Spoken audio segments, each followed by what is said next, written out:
Welcome to DC Vigilante. So a wee bit of quick history, okay? I've I started, and there's a point to all this. I started my Facebook page, uh, Man of Steel, uh, Man of Steel fan gives hope. Basically, straight after the film came out, because I was hating all the backlash that Man of Steel was getting. So since then I've been spending most of my everyday existence defending and getting hipped up about everything that Zack Snyder's involved with the DC, and all the way up to the present. And I've made it. I've turned a positive spin on things and stuff. It's making posts up basically myself, but it's really gone unnoticed. The page rose up to its fame and its height, but with everything happening at Warner Brothers, people slowly losing faith, the pages went on a decline. I then decided to maybe close it because I'm sick of the way Warner Brothers treated Zack and everybody involved. But then, like the film, I gave it a new lease of life and called it DC Vigilante. And then I decided, and when it was closed down, and stuff, I really got into just making these YouTube videos that nobody watches. And I get to talk about my thoughts and my feelings and stuff. And I'm not a YouTuber. But during which time I discovered people that were big, people that probably started the same time as me, but has got the whole technology down to a T. He's got the cameras, got the microphones, got the special effects, got the intro and stuff like that. And I'm lucky if I get about 10 views on my videos because I don't tag anything.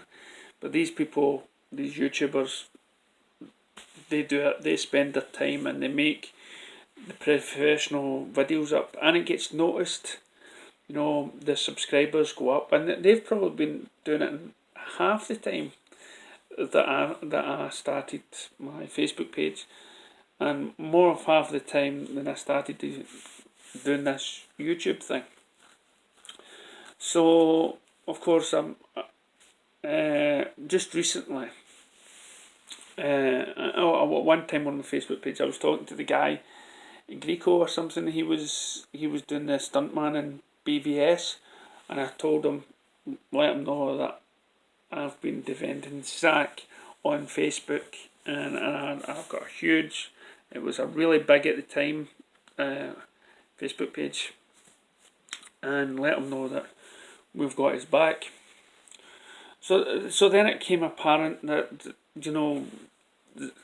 the fans of these movies and Zack Snyder fans, we were going out of our way, and we were hoping to pressure Warner Brothers into releasing it. But again, we were dumbfounded that Zack's not came out and said it exists. He's been hinting, he's been liking, there's always this been debate: does it exist or does it not exist? So just recently we had that conference when Zack Snyder was talking about all the all the director's cuts he's done, and again there was hardly any mention of the Snyder cut and stuff.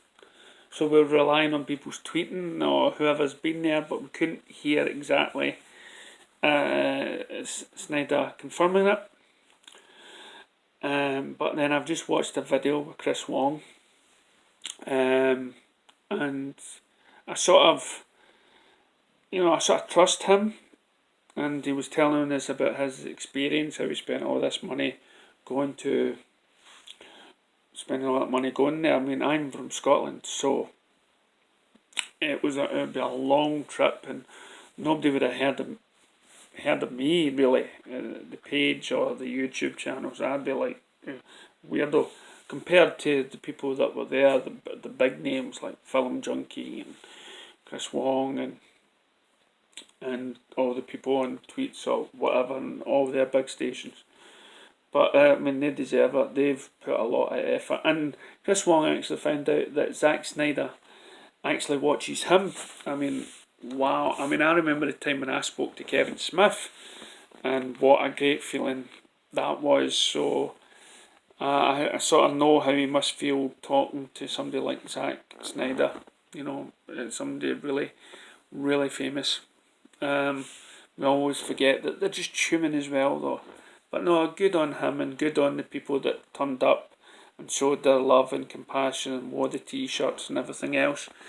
So, but he went on and said, you know, it was all kind of controlled area that they were in, and they weren't allowed to speak that much. When it came to questions, there were fans there, but there were also students, and it was the students that were getting really the questions.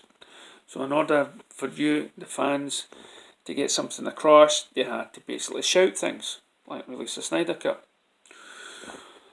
And so, but then Chris Wong goes along and he says, he spoke to Zack Snyder, and Zack Snyder has said to him, it exists.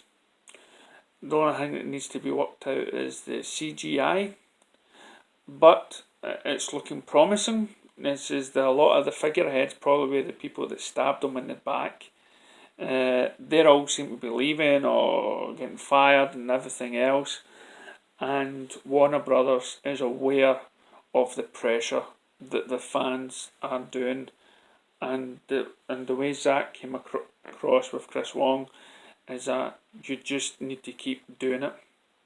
You just keep on having to you know, send these letters, do the videos, fly the plane over the studios, and constantly keep the pressure on. And that's what Warner Brothers is feeling, that you guys, the fans, even those people who are not a fan of Zack Snyder, I'm talking about the artwork. This was a guy who lost his daughter, who was told not to make this film, even though he had like a 7-story arc. Let's just appreciate, you know, this guy made an effort to get used Batman and Superman on the same screen along with Wonder Woman.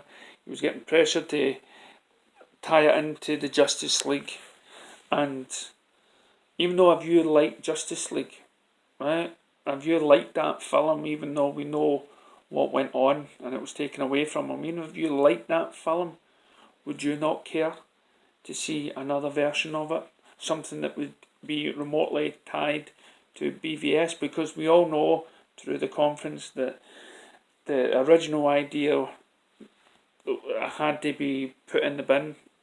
The idea to tie it in with BVS, but what Zack Snyder's done is he's put elements in this Justice League film that is probably, and I've seen the Richard Donner cut and it's far better than what came out before.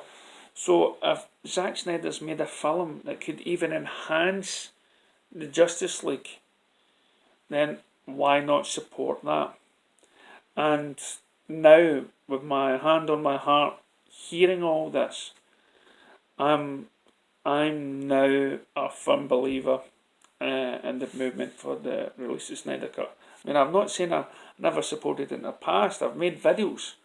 I've put it on to the Facebook page.